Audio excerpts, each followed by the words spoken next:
Hello, everyone, and welcome to Why Wasn't It Better? I'm your host, Patrick Darms. And I'm your co-host, Anton Prass. And in today's latest in our Worst Best Picture series, in 2002, a jazz-infused, razor-sharp musical about murder, corruption, and celebrity obsession burst onto the scene and became a genuine cultural movement. Chicago wasn't just another Broadway adaptation. It was the film that resurrected the movie musical, proving that the genre could still feel electric, modern, and wildly entertaining. Rob Marshall's directorial debut blends vaudeville spectacle with tabloid cynicism, anchored by standout performances from Renee Zellweger. Just kidding, it's Zellweger. Catherine Zeta-Jones, Richard Gere, and a scene-stealing Queen Latifah. But how does this Best Picture winner hold up more than 2 decades later? Does its satire of fame and media manipulation feel sharper than ever?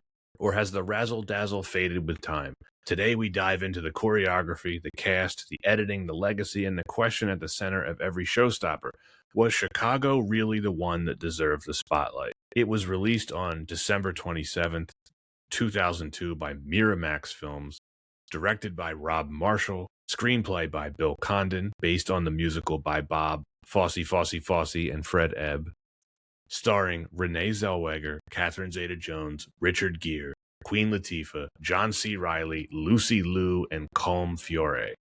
The budget was $45 million. That is $80 million adjusted for inflation.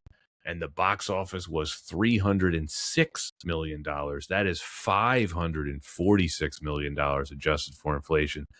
It has an 87% Rotten Tomatoes score. Anton, why did we choose this one? Well, this is a film that is in the category that we have done for the past few seasons now. This is putting us in the discussion of the best worst picture winner, right? In some ways, yes. And I think we need to clarify this a bit because I've gotten a lot of listener feedback about the viability of this category. And let's just clear something up now. While we, of course, are going to score this film and analyze it and give our opinions on it, this is not necessarily a debate about whether or not Chicago is a good movie. It is going to be rather an answer to the question, should it have won Best Picture? And that should have gone to 40 Days and 40 Nights. Did that wasn't nominated? No, but that was also released by Miramax in 2002. It was a historic year for Miramax. It was a historic year for Josh Hartnett. I wrote down in my notes, this could have been Miramax peak because they had 3 of the 5 Best Picture nominees from 2002. The other 2 being Gangs of New York and The Hours. Chicago, Anton, big deal when this was released in, pretty much 2003, I think was when most people saw it. It was released, a couple days left in 2002. It had been a very long time since a musical had won Best Picture. Do you know the last time that a musical won? It was such a long time, of course, very famously, Oliver in 1968. What do you think of that film? I much prefer Chicago. I do too. Oliver is on our list of worst Best Picture winners. I much prefer Chicago. It got 13 nominations. It won 6. Picture, supporting actress for Catherine Zeta-Jones. It won for production design, costume design, editing, and sound. It's credited with reviving the Hollywood musical, Anton, but why is Moulin Rouge not deserving of that? That was the year before this. Fair to say that Moulin Rouge is just not in the same category. Moulin Rouge, it's great. It's a musical, but a bit of a jukebox musical, right? A lot of those songs are reused from popular pop musicians. But this is the prestige stage play, Chicago. And I think adaptations like that are really its own category of musical and film and viewed differently. That's fair. Did you see this when it came out? I did not see it when it came out. I was much more interested in Lord of the Rings. Understandable. I saw this a little bit later in 2003. We rented it. Yeah, same. Where does the original stage production of Chicago rank for you? Because you're a musical theater guy, if in case the listeners don't know. Like, this is very much like in your forte. Yeah, big musical guy. This is pretty high up there. I think that especially because the film did so well, I think that that's always going to be tied together with the musical. And being able to just even speak on the musical itself, I think it's super catchy. There are other musicals, of course, that I lean more towards, but I think this one definitely goes down as one of the greats, especially for its success over the years and its longevity on Broadway. I was going to say, I'm not a musical guy for the most part, but I mean, I of course knew this one. This is one of the most famous ones. Mm-hmm. You just mentioned the longevity. It's one of the longest running, or it was one of the longest running on Broadway. Yeah, I mean, I wouldn't be shocked if you told me like there's still a stage adaptation live right now. But yeah, one of the longest running, like not missing a week, especially at the time of the release in theaters. And it actually, interestingly enough, like the actual musical, I want to say it came out in the 70s, but it is adapted from a stage play from like the 1920s, I want to say, which Correct. ties, of course, Yeah. to the actual like content. Yeah, it's inspired by a couple of real life murders that took place in the early 1920s, committed by women who I believe were acquitted or something along those lines. I didn't Well, they do had the it research coming. on that. They had it. Yeah, they did.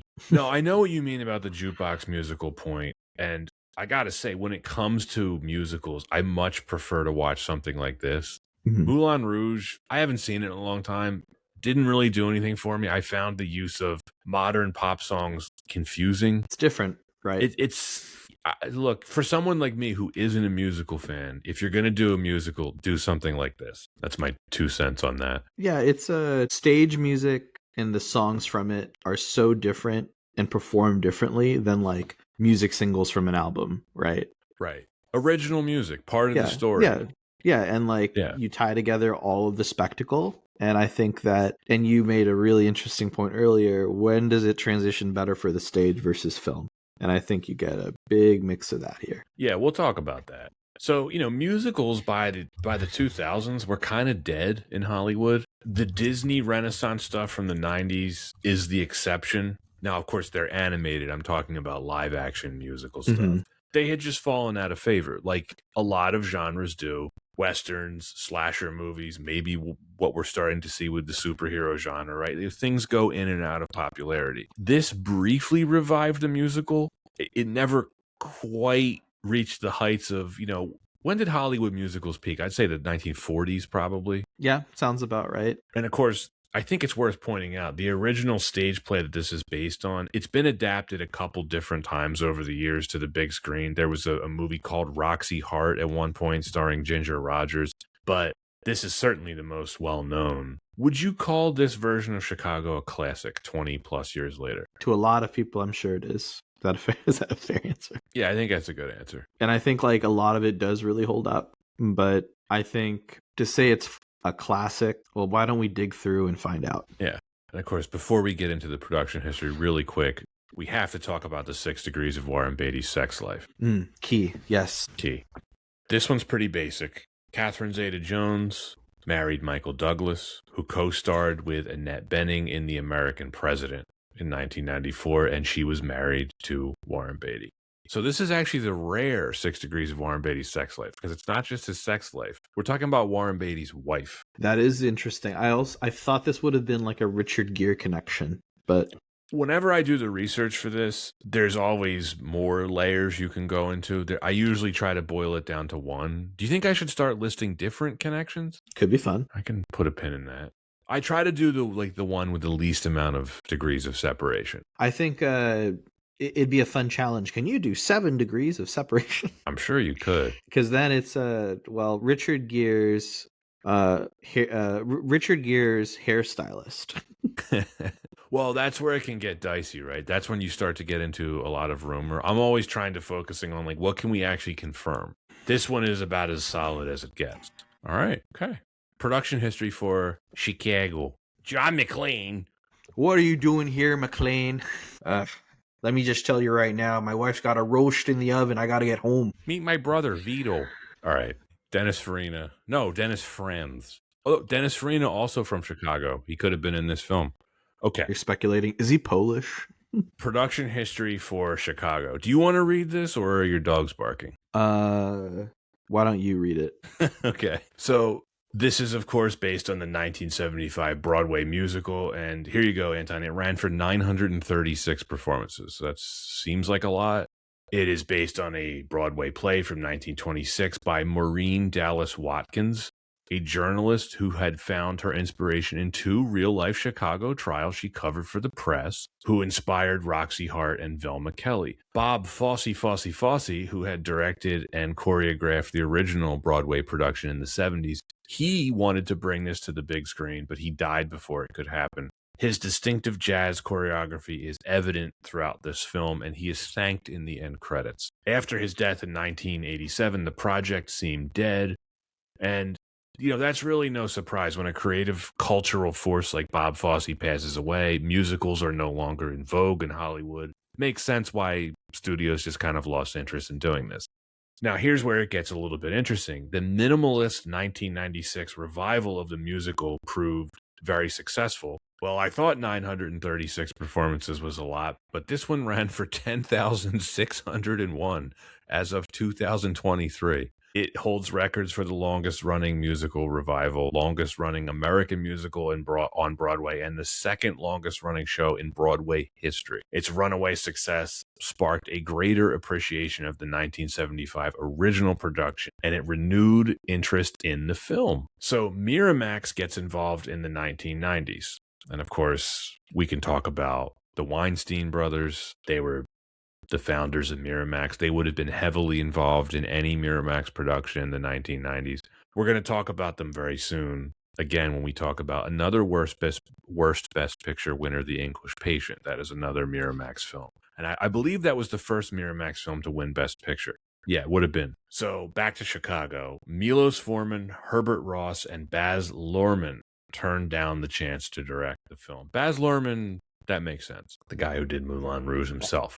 I was going to say it would have made sense for him to direct, right? Yes, but I'll give you a preview right now. I think Rob Marshall was the right choice. It would have been a much more dreamlike film if it was Baz Luhrmann. I think he would have done a good job with it, actually. Charlize Theron, Marissa Tomei, Christina Applegate, Mira Sorvino, Jennifer Jason Leigh, Milla Jovovich, and Jennifer Aniston were considered for the role of Roxy Hart. It eventually went to Renee Zellweger. Some of those are kind of ridiculous to think about. Jennifer Aniston, I don't see that at all. Mira Sorvino, Harvey Weinstein would have never allowed that. Unfortunately, it's disgusting what whole story. But oh god, knowing the amount of dancing, like the choreography involved, I'm not convinced that Jennifer Aniston's a dancer. We're the Millers. It's a very different kind of dancing, Pat. It's true. Still dancing. Anyway, I'm just gonna. That's a really. I'm gonna move the podcast forward. That's a Famke very funny Janssen cut. Famke Janssen was originally considered for the role of Velma Kelly. I can totally see that. Yeah, I can see that. Producer Martin Richards approached Catherine Zeta-Jones about appearing in the film after being wowed by her renditions of carols at a family Christmas party in Bermuda at her and her husband Michael Douglas's home. Richards approached her for the role of Roxy Hart, but Zeta-Jones, although not familiar with the original show, she knew that Velma Kelly sang the song All That Jazz, and she only wanted to play that role because she wanted to sing the song. That was one of the weirdest interviews. Yes. Again, they made the right call, for sure. I don't know if this is true or not, but I'm going to say it anyway. Michael Jackson was considered for the role of Billy Flynn, but Harvey Weinstein heavily objected to the idea of casting him as he felt more attention would be paid to him than the rest of the cast. The role was offered to John Travolta. He turned it down, and that's how Richard Gere got the role. Okay, I'm just going to keep going since Anton had to walk away. Richard Gere took tap dancing lessons for 3 months, and his tap dance scene was shot in a day and a half. The film was mostly shot in Toronto from December 2001 to April 2002. The courthouse scene was shot in Osgoode Hall. Other scenes were shot at Queen's Park, the former Gooderham and Wirtz Distillery, Casa Loma, shout out to Casa Loma, also featured in the X-Men series, the Elgin Theater, Union Station, the Canada Life Building, the Danforth Music Hall, and the Old City Hall. Anton has elected to take a break, so why don't we do the same thing? All good? Sorry, I just had to let the dogs out. Oh, no problem. Have we covered a musical film on the show before. Do you count the Disney Renaissance I'll stuff? say not counting, the Disney ones. They're their own special category, I think. I don't think so, but let's check real quick. Probably should have written that down. I don't think we have. Yeah, I think that's interesting because you mentioned it before. Musicals are very closely tied to the golden age of Hollywood and are as much a part of movie history, whether or not they're in favor now, which they're not. They're not. And actually, we almost covered a musical previously, but you and I and our guest agreed that Help is not a traditional musical. It's not. It's true. And you know what? There's one film that's staring at me right now that says, well, if musicals could be coming back. Wicked? Basically. Because that's doing really well. So if Hollywood looks at that and says, well, maybe we want to have more musicals, maybe. I wish it the best. Yeah. I was going to also ask you, is this the last musical to win Best Picture? I mean, La La Land sort of won for 30 seconds. I think it is, right? It's been continuous, films have been continuously nominated, right?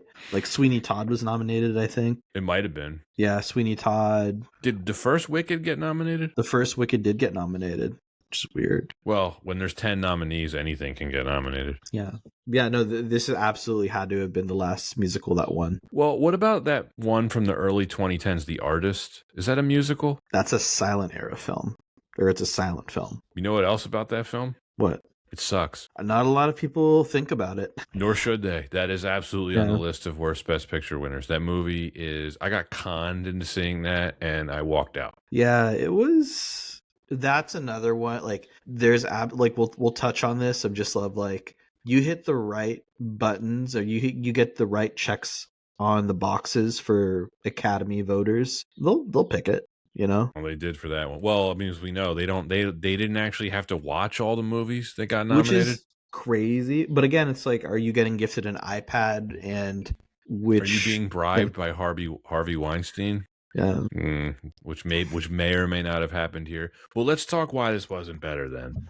I want to start with the production, because I had not seen this in over 20 years. I saw this shortly after it came out on video, like I told you, and then it's just not my kind of film. It's not my cup of tea, so I didn't really bother to watch it. I think in a lot of ways, this is hugely successful as an adaptation. Mm-hmm. I had forgotten how well made this is. And if nothing else, Anton, this may surprise you, because I'm not into musicals, as I've repeatedly stated already on this recording. This is like a technical masterpiece. They squeezed every dollar out of this budget. It looks incredible. Yeah, keep insisting you don't like musicals while you give this one a lot of credit. I like quality. This is certainly a quality film. I mean, I will sing this film's praises because the songs themselves are what would you say, very jazz inspired? 1,000,000%. This is the early jazz era. What is it? Flappers, vaudeville. Also, just you get that with the costuming,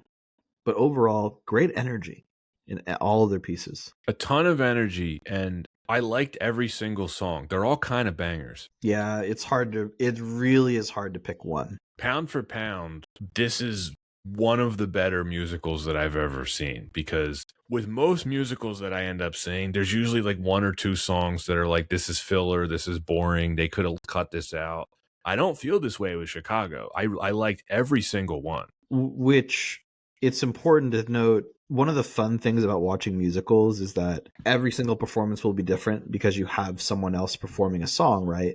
And so, great casting decision on the production side to just say, we're going to choose very strong singers and performers, because you get a song like Mr. Cellophane being performed by John C. Reilly actually has a lot of emotional depth, versus a different adaptation, Les Miserables. Right. You really shouldn't be love.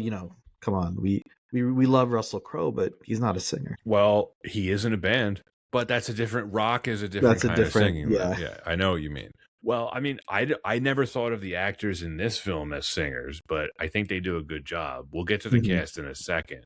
What were your favorite songs in this, if you had to pick a couple? I already named one, Mr. Cellophane. Just, again, I think John C. Reilly did a great performance. They both reach for the gun. It's awesome. It's so well presented. Just the way that whole sequence is cut. Have you ever seen anything like it? It's no, crazy. I haven't. It's completely unique. Well, what I should say is I've seen stuff like it in music videos, but not in a film. Right. With the real life intercut with the stage production, but with the backup dancers being puppets, like Renee Zellweger is a puppet. It was all sorts of trippy. It's very clever. Yeah, very clever.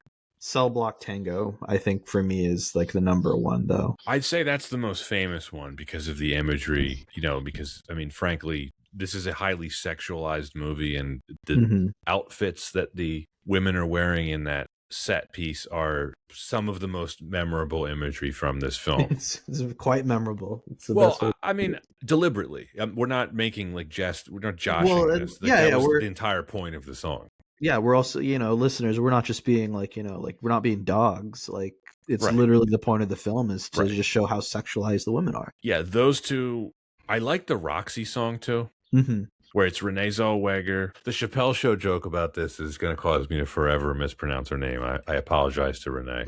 But where she's surrounded by all the male performers, and there's the giant Roxy sign and the bright red neon lights. It's really good. And the mirrors. It's pretty awesome. It really is.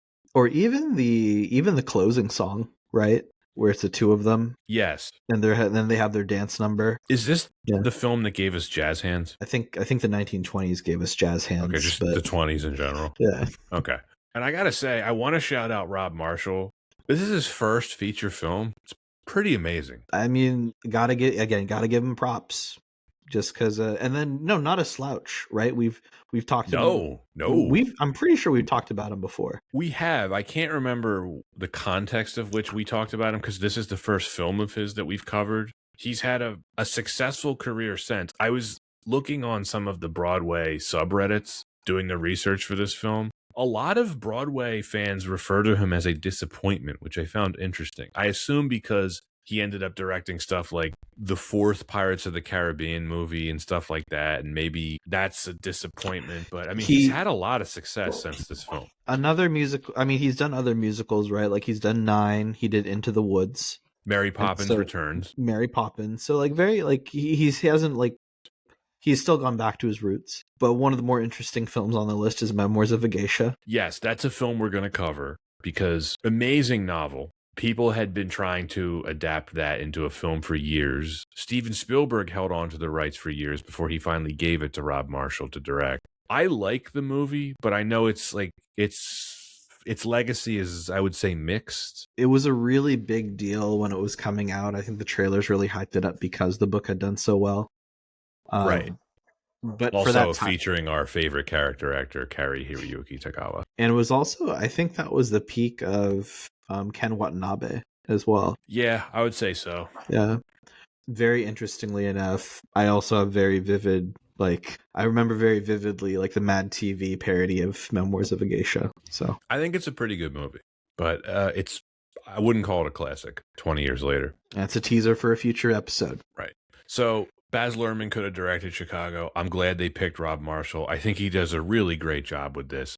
I really, really like how they chose to film all of the song sequences, how it keeps cutting between the real life show, Chicago, and then this theatrical fantasy world that Roxy lives in with the other characters. It's really clever. And you said it earlier, I've never seen anything quite like it in another musical. And obviously, I haven't seen a lot of musicals. Maybe this is not that original of a concept for a film like this, but I thought it worked tremendously well here. So saying this as a musical fan, I've seen stage productions. And I think that's what's really interesting when you see any Broadway plays. You just really appreciate the choreography, the effects, what you have to do on the stage to make something look more real or to get your point across. It's different, right?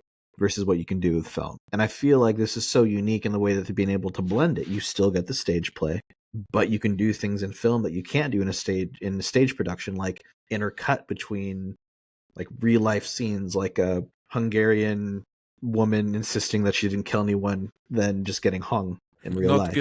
Not guilty. Exactly. Oh, her disappearing act is what they call it. Her disappearing act. I think that is a really interesting scene. I think one that you could really analyze of well done film scenes, There was not a single sequence that I didn't think was well done. I thought every set piece worked. I thought all of the dialogue only scenes worked.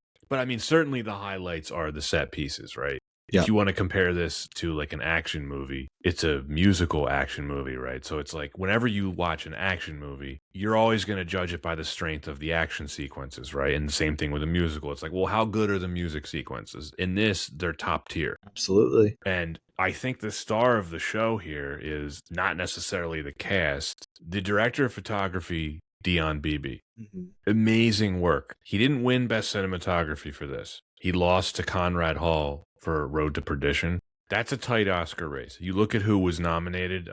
Michael Ballhaus, who shot Gangs of New York, was nominated. Mm-hmm. I'm blanking on the other two. I should have had it in front of me, but I mean... But Road to Perdition, no slouch, you know. Incredible cinematography. Yeah. But this, I mean, I was just really, really impressed by the use of color in this. The lighting, the shadows. There's a lot of smoke, like bar smoke, which is super appropriate for the setting that they're putting it in. This is incredible work. As far as I could tell, everything was filmed practically. It doesn't look like there's a lot of CG being used here. You know what's really interesting? Everything we've described and knowing the plot, how cheesy could this film have been? Very easily. Right? Like think about the numbers, think about the dialogue. You present something in the wrong light, and I think this is where the cinematography comes in. You could have this going a very different direction. It really is some of the best cinematography, I think, that I've seen in really any film that we've covered so far on this podcast. It reminded me in a lot of ways of Dick Tracy, not just because of the setting and the musical performances, but the use of lighting, like the very, very stark, bright colors, the reds, the whites during the musical sequences, the color black. They had to get the color black right because there's a lot of the background that you can't see, and they're bringing a lot of things into the frame and out of the frame using the lights.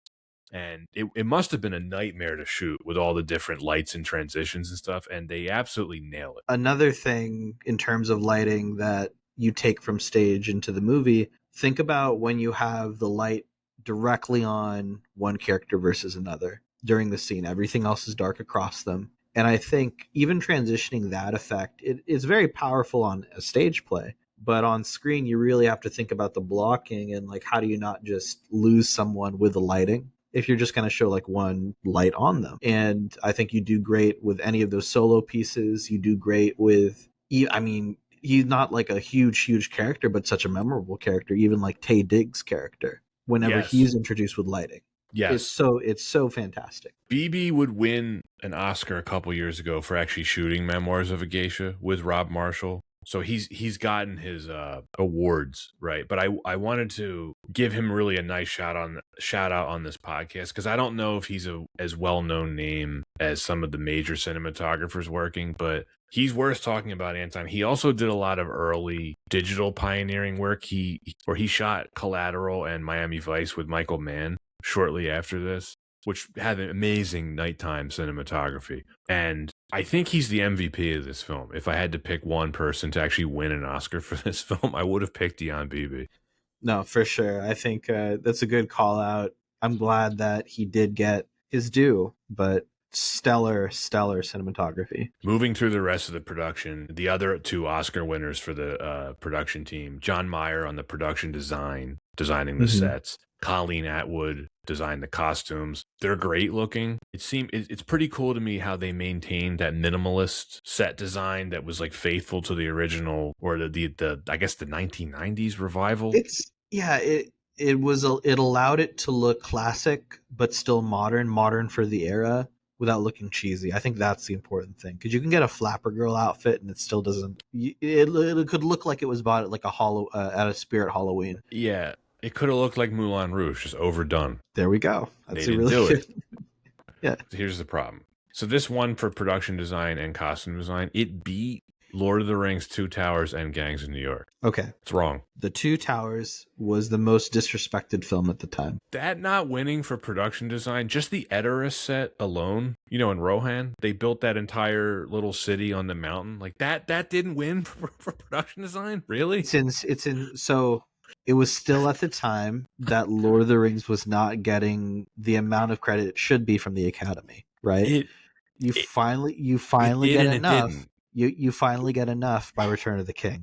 Overwhelmingly so. Put a pin in that because I want to talk about that a little later when we get to the Oscars part. Although we just kind of, I mean, I opened Pandora's box for the Oscars discussion. Gangs of New York, I love that film. That had amazing production design and costumes. And costumes. If nothing else. Anyway, back to Chicago and the production. This also won for editing. I understand why it won for editing. This is really well paced. There's no bloat in this film whatsoever. Mm-hmm. Moves along. I never looked at my watch once. It's a lot of songs, and most importantly for someone like me, Anton, I didn't look at my watch once. It gets you through. It moves. To be fair, it did cut out a few songs from the original stage musical, but I think that's smart. There are going to be cuts that do have to be made. Yeah, because I think there's at least a dozen songs in here, right? Yeah. Yeah, that's enough. That's plenty. Yeah. Versus Wicked not only kept every single song in both parts, but also added songs to both movies. It's very long. The second movie's very long. It's going to be a while before I see that. So this one for editing, I understand why, because they do a very good job of cutting back and forth between, again, the real world and this fantasy theatrical world. But goddamn, man, the editing style is atrocious. It's so much rapid cutting. This reminded me of Jason Bourne, the musical. Cut. I was very disoriented in a lot of stuff. And honestly, I thought it was a bit disrespectful to the performers in the film. I wish that there had been longer takes where we had been able to see the dancing and stuff without all the flash cutting. Yeah, I know what you mean. I think that all of those cuts lined up well with the velocity of the music. It seemed like it was at the same tempo too, of kind of major quarter beats. I think at least for the shots that they let linger where you got to appreciate the dancing choreography, I'm just glad they didn't pull away from Richard Gere's tap dancing too much. Richard Gere. Can't wait to talk about him. We'll round out the production here really quick. The editing is very extreme. So I watched this with my Dolby headphones on. Mm-hmm. Amazing surround sound movie. If you've got a good surround sound system, this is a great movie to watch. It won the sound Oscar. I get it. I mean, this is a really good mix from the team that worked on this. And I wrote down in my notes as I was watching this, this is basically a better version of the Michael Jackson Smooth Criminal video. Fair enough. I'm sure that'll infuriate the Broadway fans. They'll be like, what? All the Broadway fans that listen to Why Wasn't It Better? Yeah.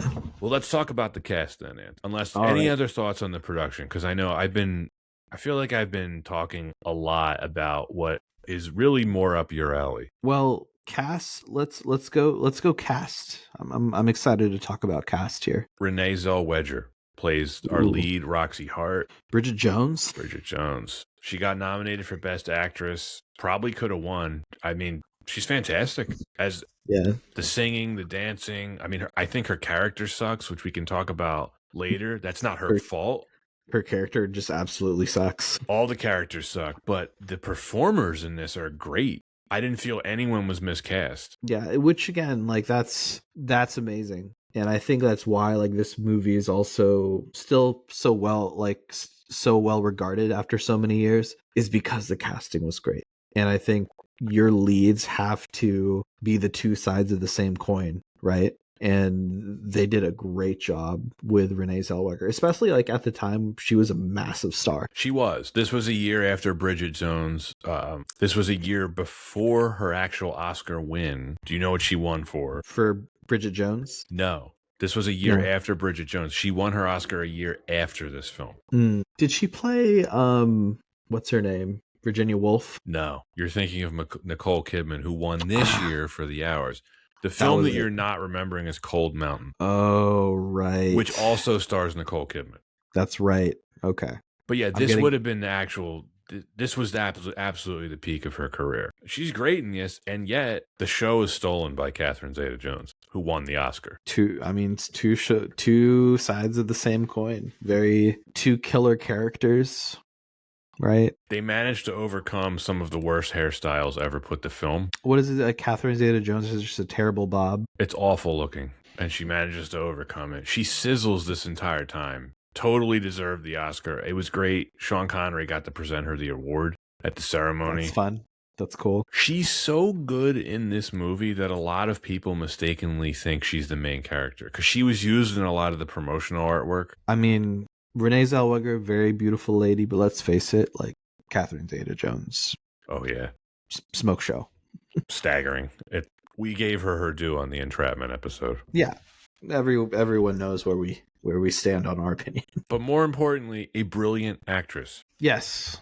And apparently she can sing and dance. She had a history of doing Singing musical carols. theater. Yeah. Well, also apparently she had a lot of musical theater experience prior to this, and you can see. And she was saying how she wasn't even sure if she was going to go back into musicals. Well, she's great here. I mean, Yeah. It's also, if you watch the making of stuff, just watching all the outtakes of the cast in between, just practicing for the roles, the commitment that they gave to this. It's no surprise that they gave it their full effort in everything they did, and they did a fantastic job, right? And then we get to the biggest Oscar snub of all. Richard Gere not being nominated for this. You know, he plays Billy Johnny Cochran Flynn. I didn't know he had this in him, man. Like, all of this. I didn't know he could sing. I didn't know he could tap dance. He's never done anything like this since, right?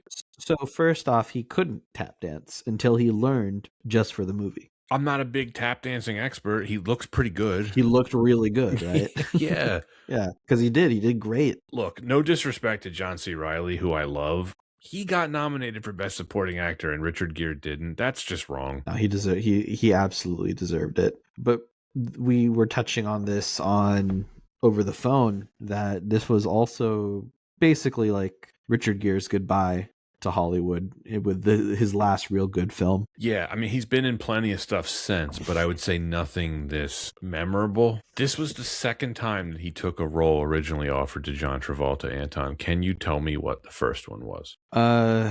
Officer and a Gentleman. Close. Battlefield Earth. I'm just kidding. American Gigolo.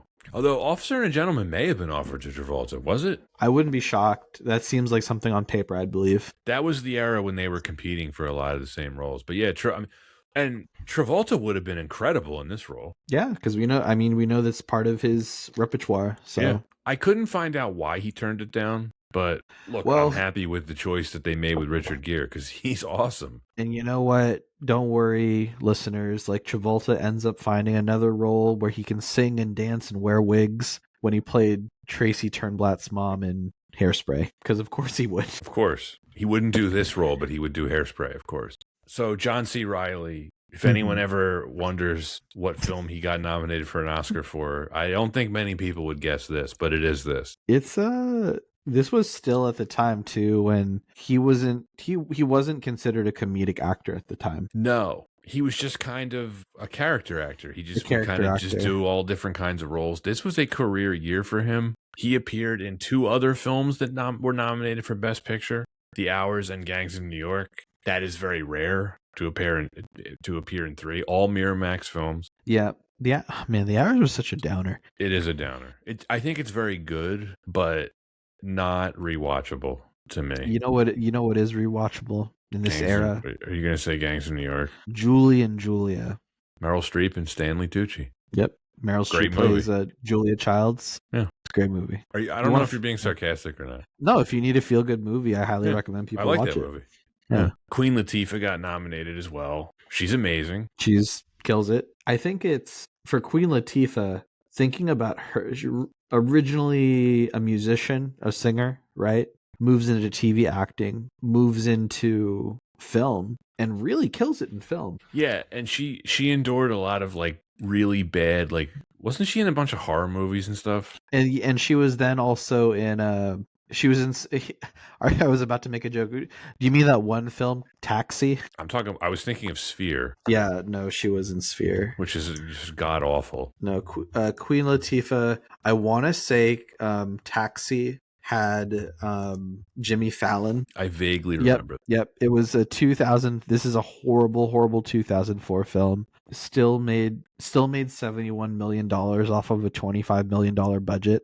But yeah, Queen Latifah and Jimmy Fallon. I haven't seen it and I won't. Yeah, but props to Queen Latifah. She really built herself out a career in Hollywood, and this was a fantastic performance. It was. The entire cast do really great here. It's not their fault, but I'm going to bring this up to you now. It's one of my problems with this film, though.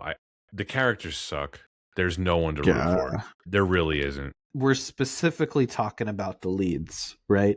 The ones that we get the most attention to, like all of them. I think are just the most deplorable people, right? Roxy is one of the most unlikable main characters I've ever seen in a movie. She is deplorable is the word. Cheats on her husband, Murders a guy. And look, fakes this a may be pregnancy. the guy that she murders, Jimmy McNulty, played by Dominic West. He looked like kind of a scumbag in the movie. Didn't deserve to get murdered. It's like, sure, maybe he like talked a big game, but Yeah, like he pushed her around. That's not cool. But she shoots him 3 times. Not perfectly okay with her husband taking the rap for the killing too. And then But- funniest part of the movie when John C. Reilly, her husband, right, Amos, when he's like, wait a minute, he's like, you were cheating on me with this guy and you wanted me to take the rap for this, you floozy. She accuses him of being a disloyal husband. she's delusional. She sucks. I do think it's a flaw in the film. And this is something I was talking to you with offline a bit. The whole cynicism thing, because I know this is a satire, it's very cynical. That working on stage, I don't think works as well on film. Do you think it's just because you feel worse seeing them succeed in the end? Yes, I think in a film, it is much more important for the characters to be likable. And No, this film yeah. does not have that for me. Well, I think, first off, big respects to Dominic West. He's good police. She killed a citizen? But I think when it comes to character, I guess like the character of your characters, likable is absolutely true. But I think like it still sticks by like your standard story structure with protagonists and antagonists. So you have your protagonists; they're not good people, right? And I would say she is the antagonist. Yeah, right. But you do have also you know who you quote unquote should root for through the end, or do you? It's confusing, right? It is confusing. But it's because of the spectacle. And like this is just my opinion, my perspective. And like it's why I think this film probably, or even like the stage play probably should get a bit more credit, is at the point of it, right? Is we're here watching and like building up their fame because of the glitz, the glamour, the sexiness that they bring to stage. And the more that you watch and consume, the more you kind of feed that fame.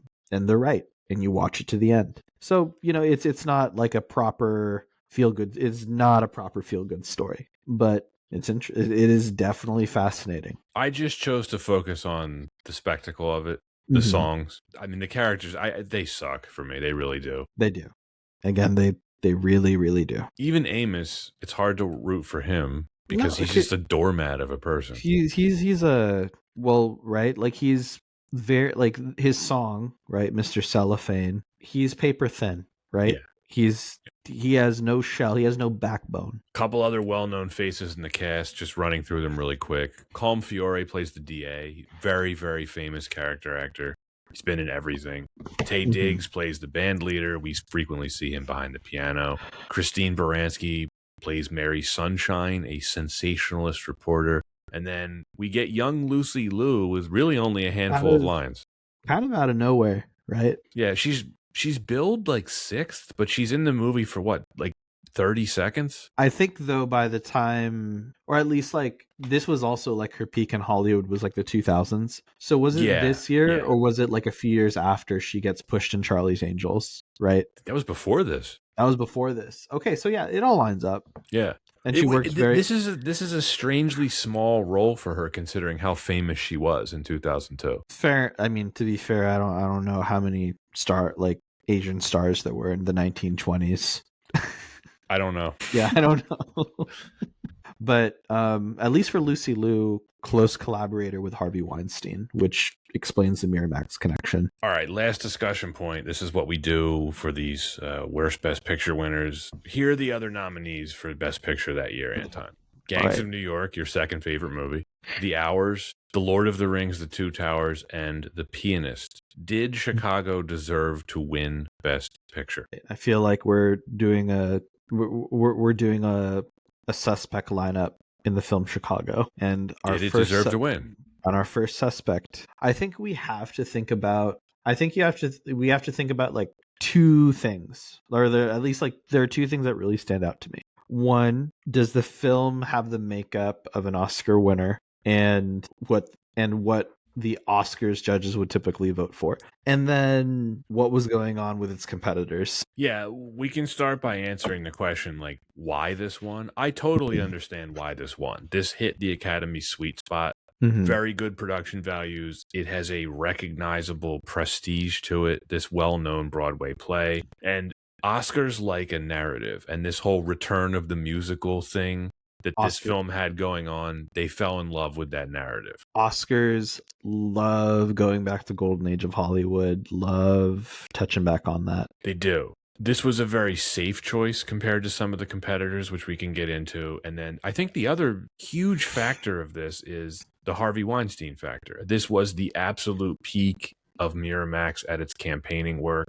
I mentioned earlier how they had 3 of the 5 nominees, Gangs of New York and The Hours, were also Miramax. This was before the Weinstein backlash, too. You know, like I think starting in the mid 2000s, a lot of general audiences like ourselves, like average moviegoers, started to become aware of the influence that Weinstein put over, Oscar campaigning. I understand why it won, but I mean, I can offer my opinion on this first. This absolutely should not have won.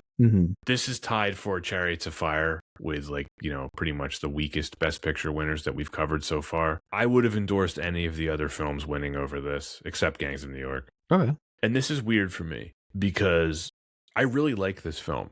I think it's really good. I'm going to give it a really good score. But I don't even know if it's one of the 10 best films from 2002. And before you give your take on this and answer this question, I just want to rattle off some movie titles for you. This is everything that came out in 2002 that I think maybe put above this. Obviously, Lord of the Rings, The Two Towers, which is one of the best films ever made. City of God, Spider-Man, Catch Me If You Can, Panic Room, Harry Potter and the Chamber of Secrets, Minority Report, Ice Age, The Hours, I think is a very good film. It's a downer. The Pianist is an excellent film. Adaptation, The Bourne Identity, 25th Hour, 28 Days Later, Road to Perdition, Far From Heaven, The Quiet American, Y Tu Mamá También, 8 Mile. That's 20 films alone, Anton. And then, of course, we have your second favorite film, Gangs of New York. And we also have Star Wars Episode 2, Attack of the Clones. It's a great movie year. It's a great movie year. I have, my opinion is I think it did deserve to get nominated. I think that, no disrespect to the other films that also got nominated, no disrespect to that long list of films that you just listed. But even when I think of just Broadway adaptations as like a category, this is so unique compared to anything before it and also anything since. This is a film that looks fantastic. And I think that the characters also, with a very tight set, are able to bring to screen like the characters in such an effective way and also effectively bring the music to life. It also just, I can see why it got nominated because it was a safe choice for the Academy. And with all of any other controversy with other nominees, I think even just the movie by itself, as a big budget spectacle, did fantastic.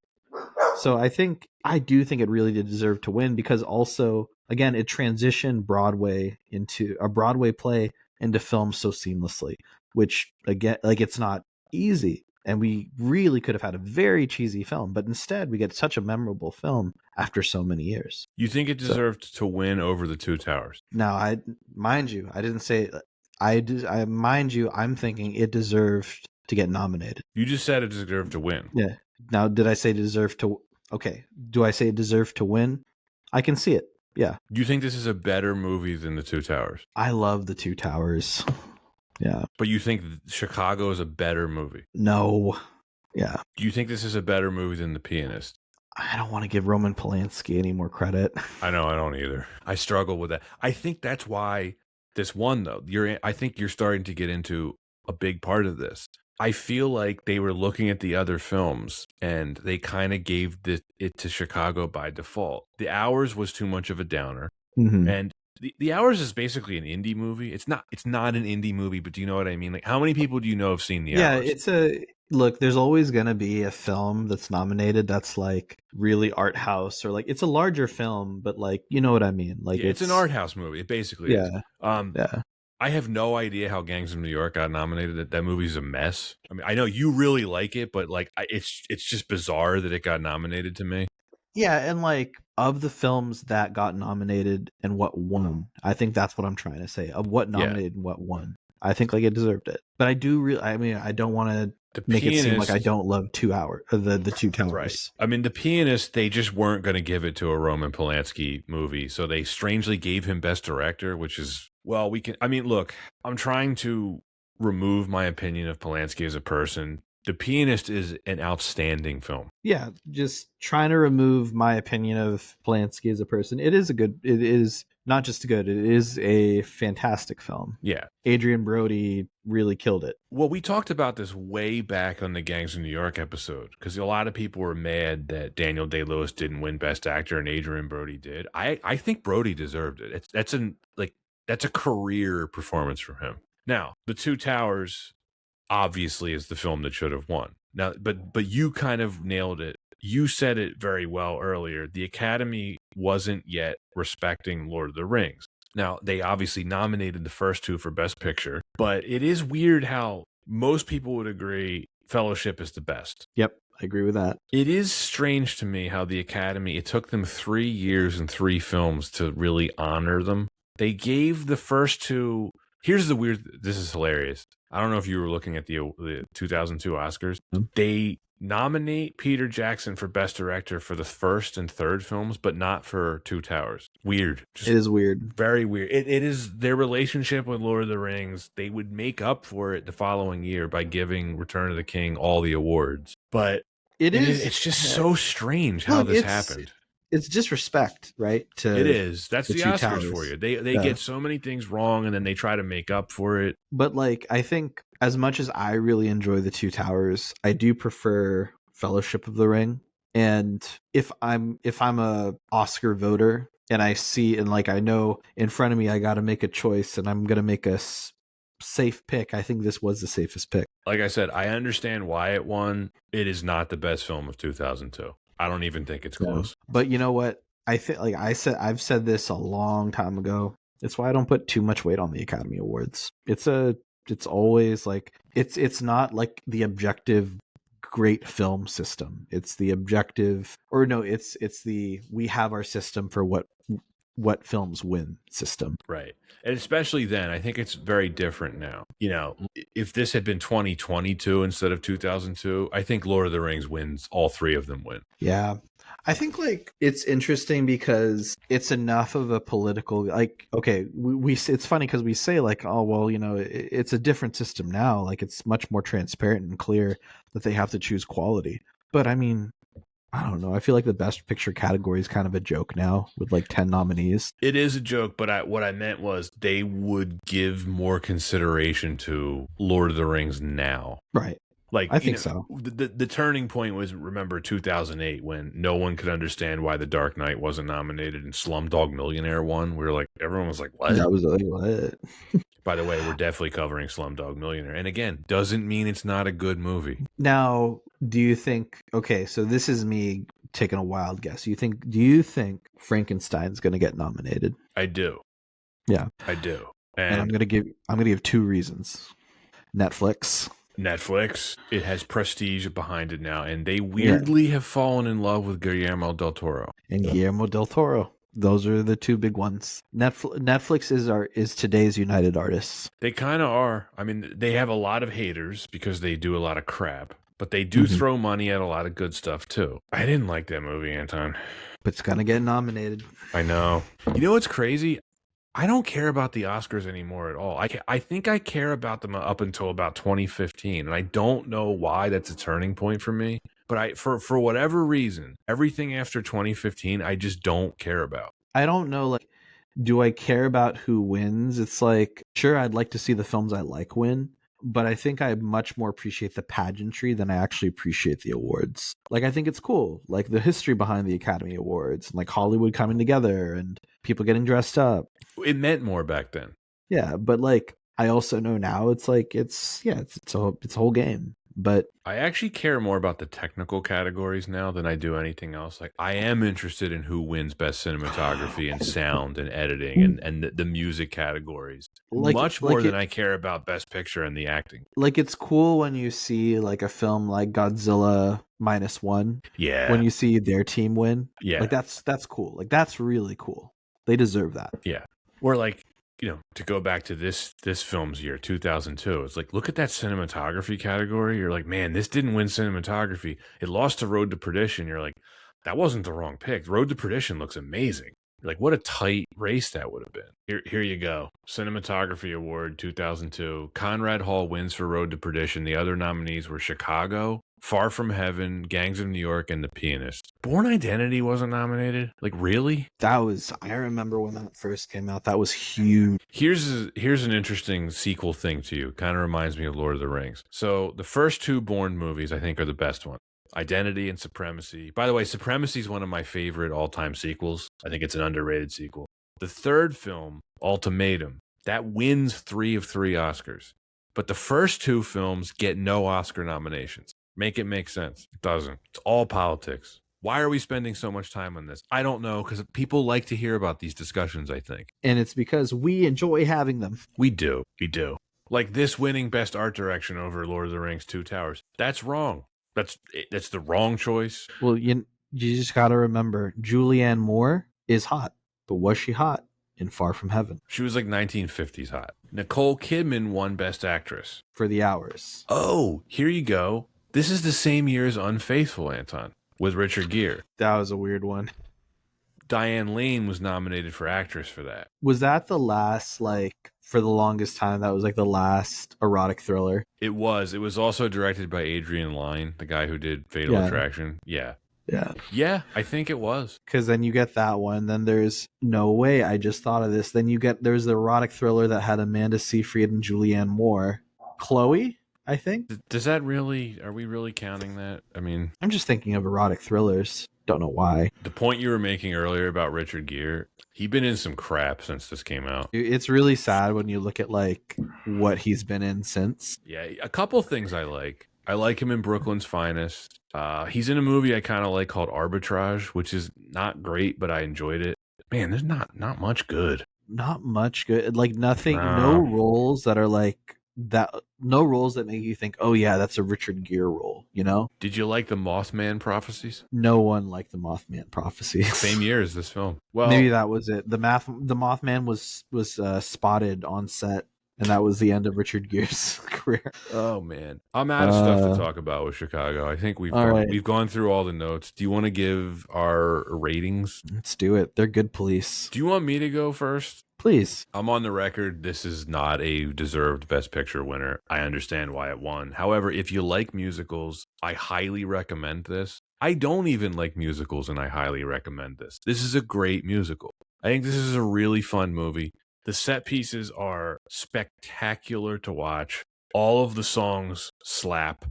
They work. Dion Beebe's cinematography is the star of the show here. This film is so visually pleasing. Something else I forgot to mention earlier, Anton, there's a timelessness to this movie that I think has aged tremendously well. This could have been made in 1982. It could have been made in 2022. This film has no age to it. It's timeless. It's a great thing about it. It is technically brilliant. It looks good. The performances are top-notch. All of the cast bring their A game. Catherine Zeta-Jones is the star of the show. She deservedly won an Academy Award for this. The rest of the players, I think, are great. The characters do suck, though. And when I am analyzing this as a film, I think there is a distinct difference between what they were adapting from, which is the stage production, and what they actually put on film. None of the characters here are likable to me.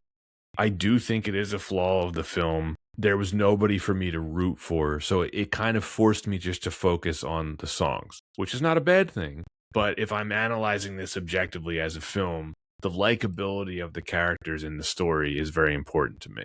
So I do have to knock it for that. I couldn't connect with any of the characters in this. I think this film is almost great. It suffers from style over substance, but it's very watchable. And it's a really fun experience overall. I'm really glad we decided to cover this. I give Chicago a B.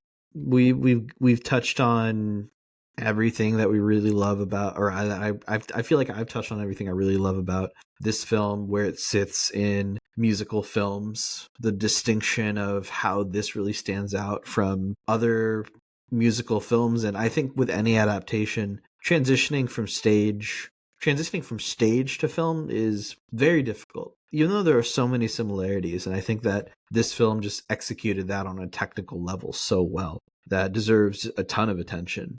Pat asked me very early on in the episode, do I consider this film classic? I was playing a bit coy. I do think it is classic. I think this is a classic musical film that, especially as the years go on, people can go back and enjoy and really appreciate, because again, on a technical level, you don't always have this same level of enjoyment, even if it's the same songs from the musical. And I'm looking at you, Sweeney Todd. So I want everyone to just know, it's one that I really enjoy revisiting as a musical fan. But as a film fan, I think there's a ton of great reasons to go back and watch this one. For me, this film is this is a really solid film for me. I think that it's not perfect, but I think it is one that is quite rewatchable. For me, this sits at a B+.